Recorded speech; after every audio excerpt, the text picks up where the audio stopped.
pulum oğurlanıb yolda qalmışam deyib pul istəyənlər, ya da Kərbaladan hədiyyə gətirdiyini iddia edən fırıldaqçılar. Kərbalaydan gələn ziyarətgah var maşınlar. Bir neçə ay əvvəl sosial şəbəkələrdə yayılan bu görüntülərə daha biri əlavə olunub. Son günlər sosial şəbəkələrdə yayılan kadrlardan göründüyü kimi 27-30 yaşlarında bir gənc yoldan keçən sürücüləri saxlayaraq pul istəyir. İnansan kişilərdən qeyrətli çıxdın. Həli. Mən də sənin qardaşım. Aha. Mən özüm Bakılı olsam, utanma mən sənə deməyə. Aha. Bir damcı pulumu çatmır avtokara verməyə. Bizə imkan varsa bir 4-5 manat kömək eləyərsən. Allah sənə ruzu verər. Nəsə bəlkə nezirun var, nezir atdın.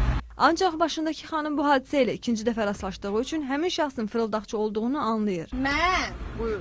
bir 5 gün, 3 gün bundan qabaq aeroport yolunda binən körpüsünün üstündə səni gördüm. Həmən sözləri sən yenə dedin.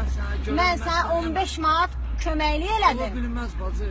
Ay, necə yəni binə körpüsündə həmən eyni bu sözləri dedin, eyni də mən sənə kömək elədim. Adam kişi olar. Mən sənə kişi kimi 1000 dənə qız köməklik eləməyib kişilər. Mən sənə kişi kimi kömək elədim. Sən eyni variantı yenə istifadə edirsən. Ehtiyac var, gön edirəm. Ehtiyac var, canın ağrıyır, get işlə. 1000 dənə kişisən, canın niyə ağrıyır? Neçə kişisən, neysə nə? Son zamanlar geniş yayılan və xüsusən də cavanların iştirakı ilə baş tutan bu cür hallara insanların münasibəti bir mənalıdır. Mənim elə şeylə münasibətim yoxdur. Adamı alladırlar. Mənə saxlayıblar. Dökatan tərəfdə maşın. Belə deyib pul vermişəm, görmüşəm ki, başqasını da saxlayıb. Çox pis. Zamanə çox çətin zamanədir.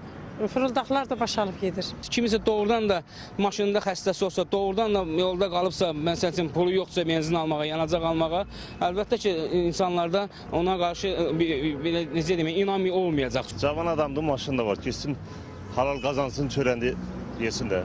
Hüquqşünaslar isə bildirirlər ki, əgər vətəndaşa 50 manatdan az ziyan vurulubsa, bu İnzibati Xətalar Məcəlləsinə görə xırda xuliqanlıq sayılır və belə şəxsləri 72 manat cərimə gözləyir.